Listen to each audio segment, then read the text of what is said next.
안녕하십니까. 한국기독교 이단상담연구소 박형택 목사입니다. 봄 기운이 점점 다가옵니다. 저의 유튜브를 시청해 주시는 모든 분들의 삶에도 따뜻한 봄과 같은 새로운 희망과 기대가 있는 하루가 되시기를 소원합니다. 오늘은 특별한 문제를 논하고 싶습니다.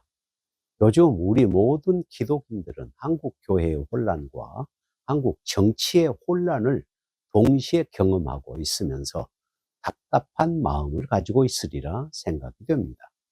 지금의 한국의 정치 상황은 온 국민들이 삶을 피폐하게 만들고 서로 의심의 눈으로 이웃을 바라보게 만들 뿐 아니라 우판이 좌판이 하여 서로 언성을 높이고 적대시 하도록 만드는 상황이 벌어지고 있습니다. 심지어 가정에서도 부모와 자식 간에, 형제 간에 이데올로기에 사로잡혀 얼굴을 붉히는 불상사도 벌어지고 있습니다.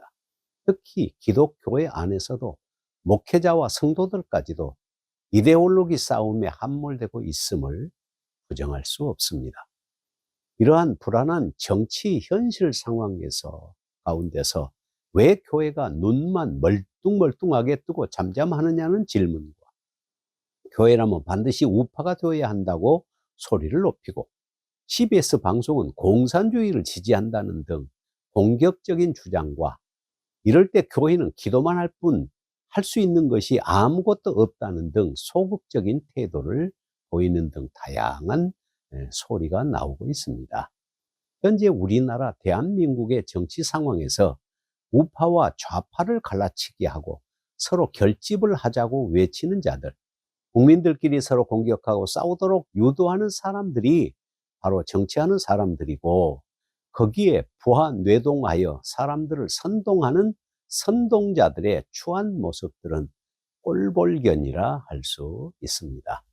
이러한 상황 속에서도 이쪽도 싫고 저쪽도 싫다는 순진한 국민들은 이러지도 못하고 저러지도 못하고 구경만 하자니 답답해하고 방황하는 모습들은 정말 안쓰럽고 안타깝기 그지없습니다.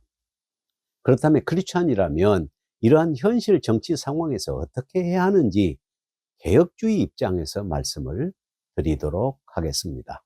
우선 저에게 어떤 크리스찬이 질문한 내용의 글이 있습니다. 소개하자면요. 첫째, 소위 우파를 지지한다는 자들 중에는 정치 성향이 우파가 아니면 개혁주의 보수 신학을 하는 사람이 아니라고 하는 자들이 있는데, 정말 개혁주의 보수 신앙을 가지려면 정치 성향이 우파여야만 할까요?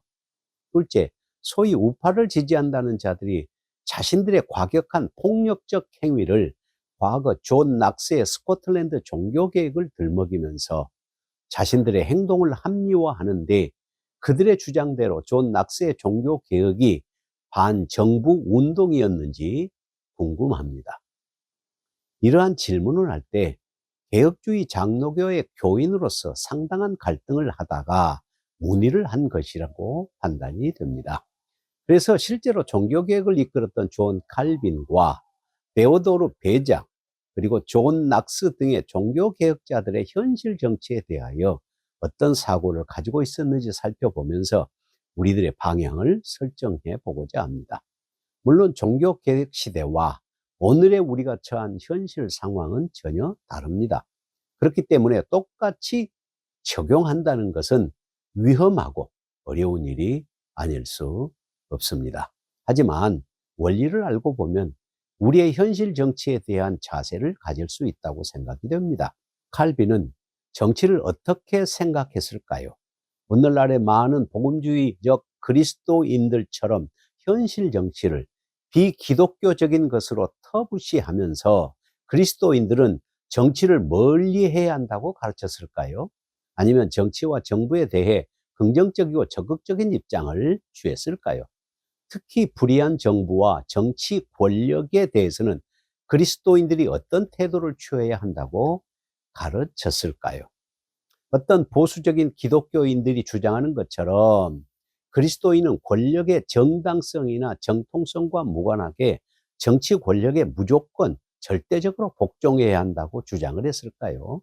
아니면 불의한 권력에 대해서 때로는 불복종하거나 혹은 저항하는 것이 정당하다고 가르쳤을까요? 칼빈이 처한 상황은 당시 제세례파의 문제가 심각했는데 두 파로 나누어져 있었습니다. 한쪽은 분리주의적인 제세례파인데 이들은 거룩하고 경건한 사람들이 정치같이 세속적이고 육신적인 것에 관심을 가지는 것이 적절치 않다고 생각하는 쪽이어서 정치에 무관심하는 것이고, 다른 한쪽은 토마스 뮌처의 추종자들로서 극단주의자들이었습니다.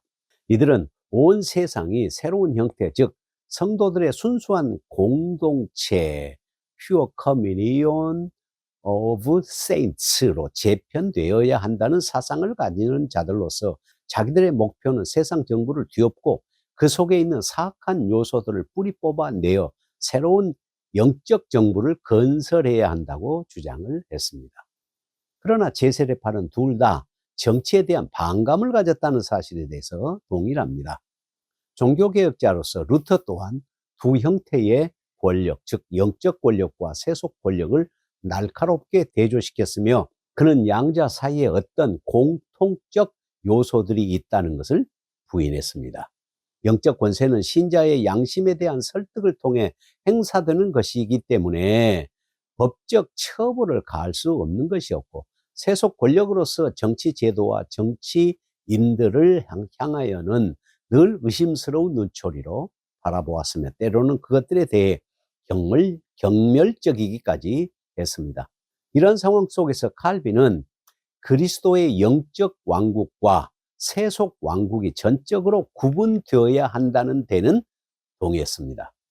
그럼에도 불구하고 그는 정부의 성격 전부가 오염되었고 그리스도인과는 전혀 무관한 것이라고 생각하는 것은 단지 광신자일 뿐이라고 비난을 했고, 그리스도인들은 지상의 순례길을 가는 동안 정치의 도움을 필요로 하기 때문에 그들로부터 그것을 빼앗는 것은 인간성 자체를 박탈하는 것과 마찬가지라고 칼빈은 생각을 했습니다.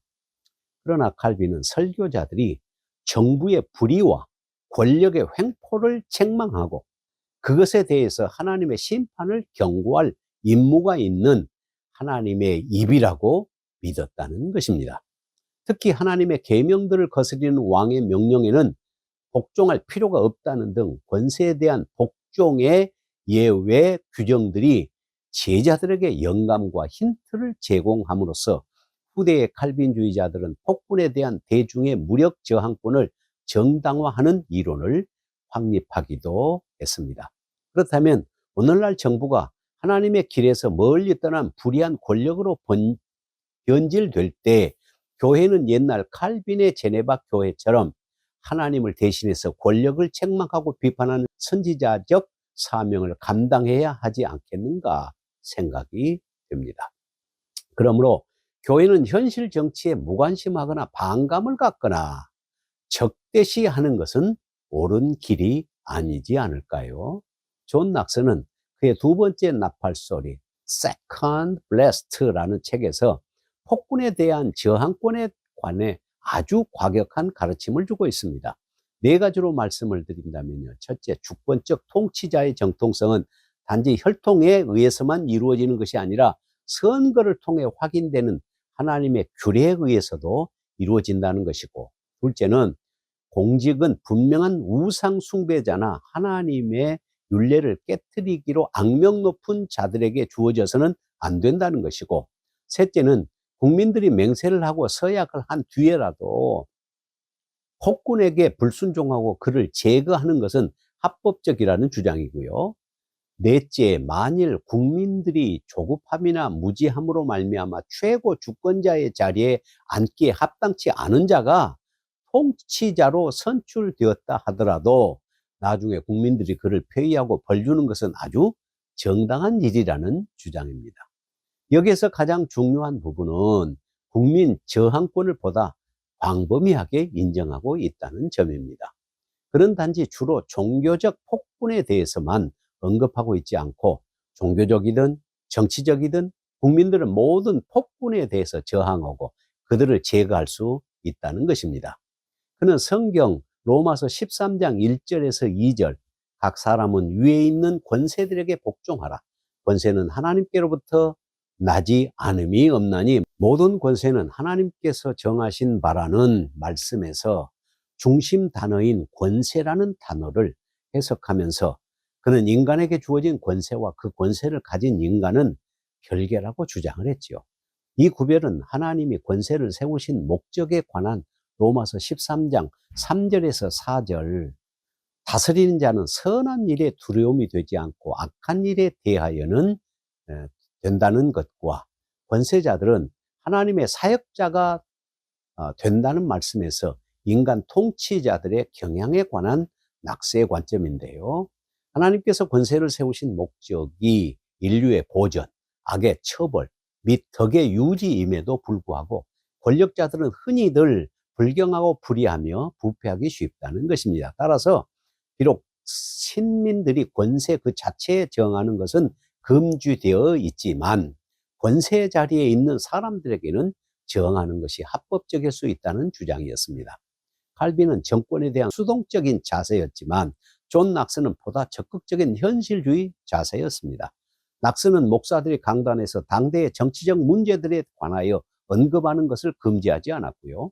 오히려 그는 목사들이 선지자적 관점에서 정치적 문제들을 다룰 권리가 있다고 강조하면서 그것을 몸소 실천하기도 했습니다.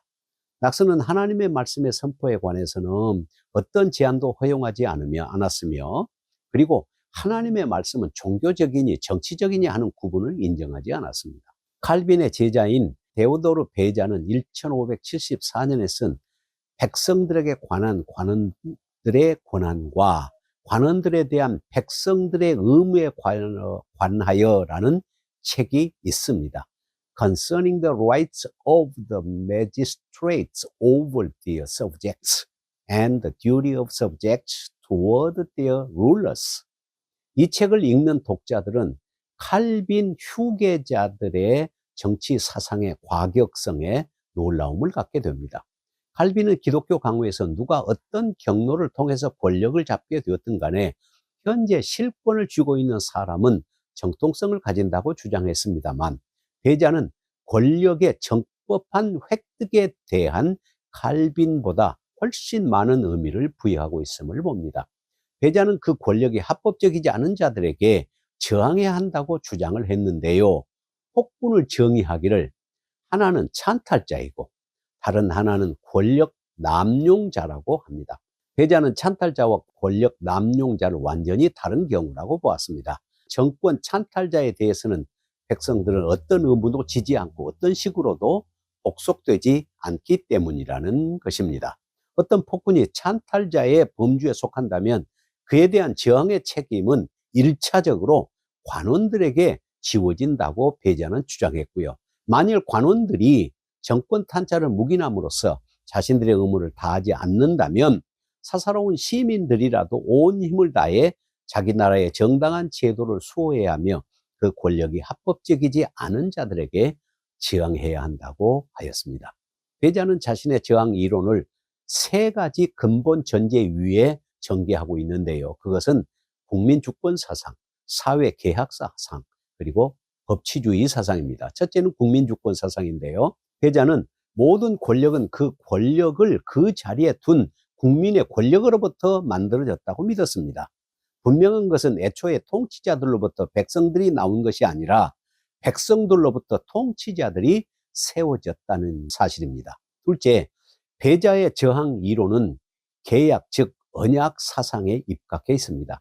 자연과 공평의 법에 의하면 통치자들에게 권위를 부여할 권력을 가진 국민들은 또한 그들로부터 그것을 박탈할 권력을 가진다는 것입니다.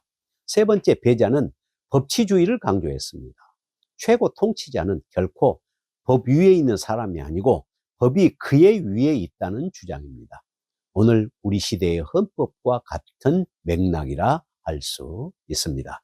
권력의 정당성은 단지 신적 임명에 의해서뿐만 아니라 국민의 선출이라는 과정을 통해서 확보되기 때문에 통치자는 하나님에 대해서뿐 아니라 국민들에 대해서도 책임이 있다는 것을 확고하게 주장한 것입니다.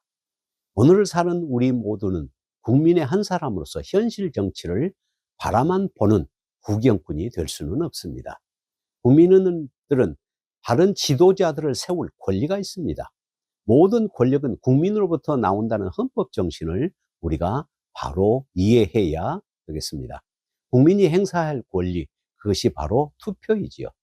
지금까지 우리는 신자로서 현실 정치를 바라보면서 우파나 좌파가 중요한 것이 아니라 정권이 국민을 위하여 일하고 있느냐 아니냐를 분별하고, 이 나라를 바로 세우고 있느냐 무너뜨리고 있느냐를 판단하면서 온고이지신해야 한다고 생각이 됩니다. 온고이지신은 옛 것을 살펴서 앞으로의 길을 모색한다는 그런 뜻이지요. 왜냐하면 우리가 정권의 실제인 대통령도 뽑고 입법부인 국회의원도 뽑고 시도지사도 뽑습니다. 잘못 뽑아놓고 불평하는 것은 백성의 책임이 아닐까요? 국민 저항권이니 하면서 법을 왜곡 해석하고 폭력을 선동하는 일에 흔들리지 않았으면 좋겠습니다. 감사합니다. 오늘은 여기서 마무리하겠습니다. 안녕히 계십시오. 다음에 뵙겠습니다.